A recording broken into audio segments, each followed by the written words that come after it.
My task today is to talk about the national democratic struggle and the people's trial of U.S. imperialism and its puppets in the Philippines. I shall describe the political, socioeconomic, and cultural aspects of the national democratic struggle. Thus, I provide a broad context for the conflict of cultural imperialism and people's culture. In keeping with the theme of people's trial, I wish to present the cold-blooded and systematic crimes of U.S. imperialism and its puppets in oppressing and exploiting the Filipino people, the programmatic demands of the people for national and social liberation, and the process of rendering justice. The Philippine Revolution started in 1896 and triumphed over Spain in 1898. But after pretending to be friendly and helpful to the revolution, the U.S. ignited the Filipino-American War in 1899 and carried out a war of aggression in order to destroy the Philippine Republic and impose its own colonial rule over the Philippines. The U.S. carried out a barbaric war in order to defeat the Philippine Republic. It killed a total of 1.5 million Filipinos out of a population of 7 million in the course of the officially designated Filipino-American War of 1899 to 1902 and further pacification campaigns up to 1914.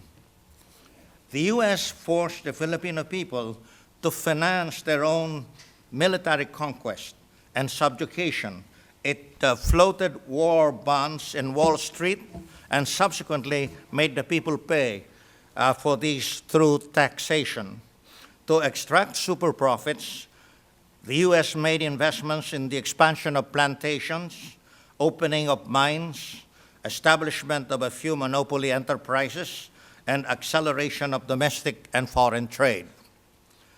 It generated a semi-feudal type of social economy dependent on imported manufactures and raw material exports from a persistent feudal base.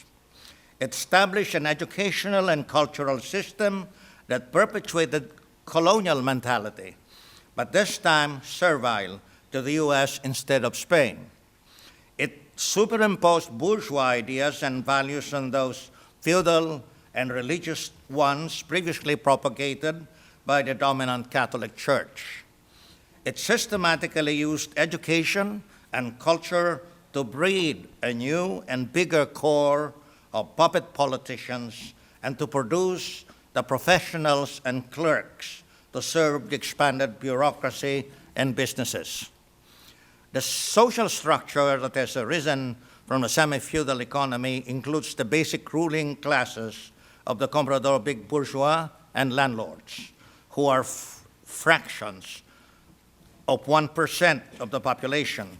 The basic exploited classes are the workers and peasants, which are around 15 and 75% respectively. Since the early years of the 20th century, the trade union movement has developed among the workers.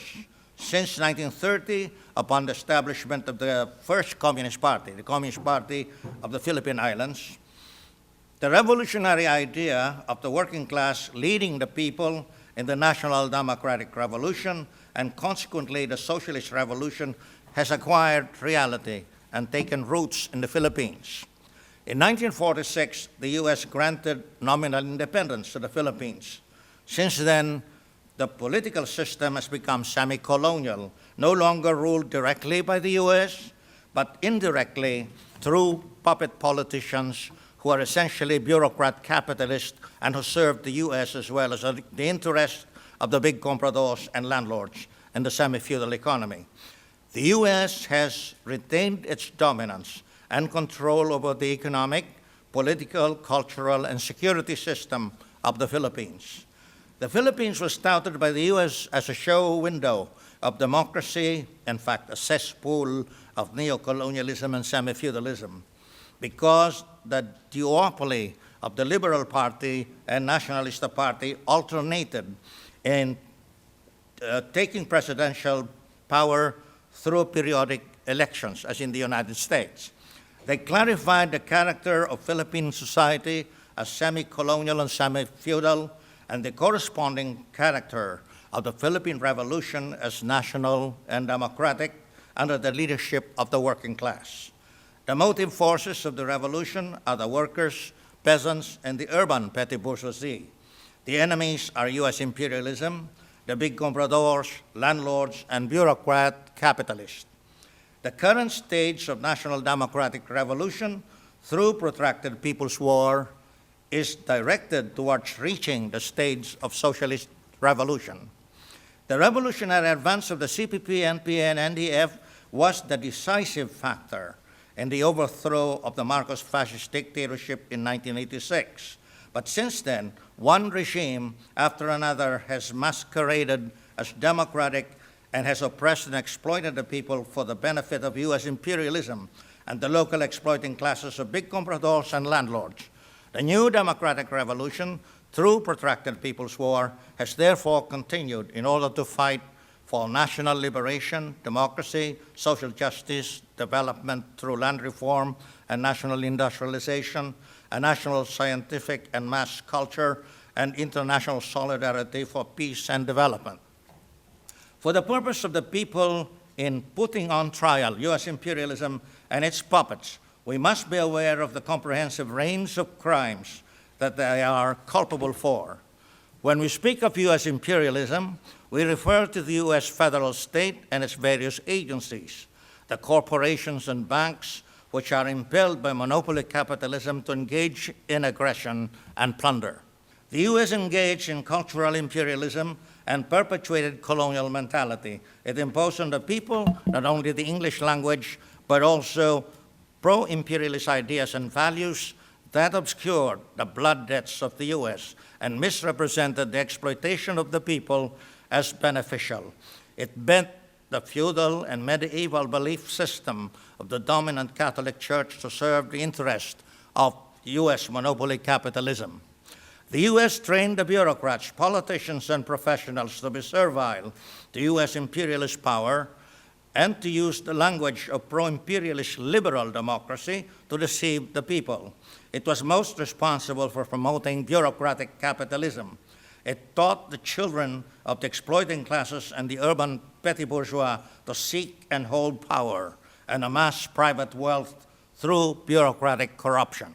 When the U.S. pretended to grant independence in the Philippines in 1946, it was sure of being able to rely on its puppets, the big compradors and landlords and bureaucrat capitalists. Since then, it has retained control over the economy, the politics, the culture, security, and diplomatic relations of the Philippines. The U.S. is culpable for the semi-colonial system of exploitation, underdevelopment, and rampant poverty. Puppetry to U.S. imperialism is a grave crime against the people. It is treason. It is the betrayal and violation of the people's sovereignty and national independence in an all-round way. Traitors are subject to trial by the people. Bureaucratic corruption is a grave crime committed by the bureaucrat capitalists. They auction off the economic sovereignty, the national patrimony, and business privileges to foreign monopoly corporations and big compradors. They impose a heavy tax and debt burden on the people and rob the national treasury through the pork barrel system. The right to self-determination of the national minorities and indigenous people is grievously violated. They are deprived of the right to ancestral domain, and their land and other natural resources are grabbed from them by the local exploiting classes and by the mining, logging, plantation, and real estate companies. Upholding, defending, and promoting the people's culture is a crucial and necessary part of the comprehensive program for the People's Democratic Revolution in the Philippines. People's culture has a national, scientific, and mass character. By having a national character, it upholds national independence and serves the needs and aspirations of the nation. It cherishes and harmonizes all the regional and local cultures in the country. It learns from other countries, but is not subservient to them or dependent on them. It contributes what it can to the advance of human civilization and international solidarity. By being scientific in character, it is free from the shackles of medieval belief and superstition, and at the same time, it respects the freedom of thought and belief. It adopts revolutionary ideas from the high road of human civilization. It seeks to modernize and develop society by benefiting from scientific and technological advances. By having a mass character, it serves the rights and interests of the toiling masses of the people and not of the few who belong to the exploiting classes. The culture of the people is opposed to the culture of the exploiting few. The arts are a great part of culture. They include architecture, sculpture, painting, creative writing, music, dance, theater, photography, and comics. All these are art forms, and their creations are not simply passive objects of appreciation or static reflectors of reality. They should be an active force for exposing and opposing the crimes of malevolent forces in society, for arousing, organizing, and mobilizing the masses, and for making fundamental social change. It will still take some time before the People's Democratic Revolution can overthrow the existing ruling system on a nationwide scale in the Philippines in order to put on trial the worst of criminals, mete out punishments to them, and put to an end the root causes of oppression and exploitation.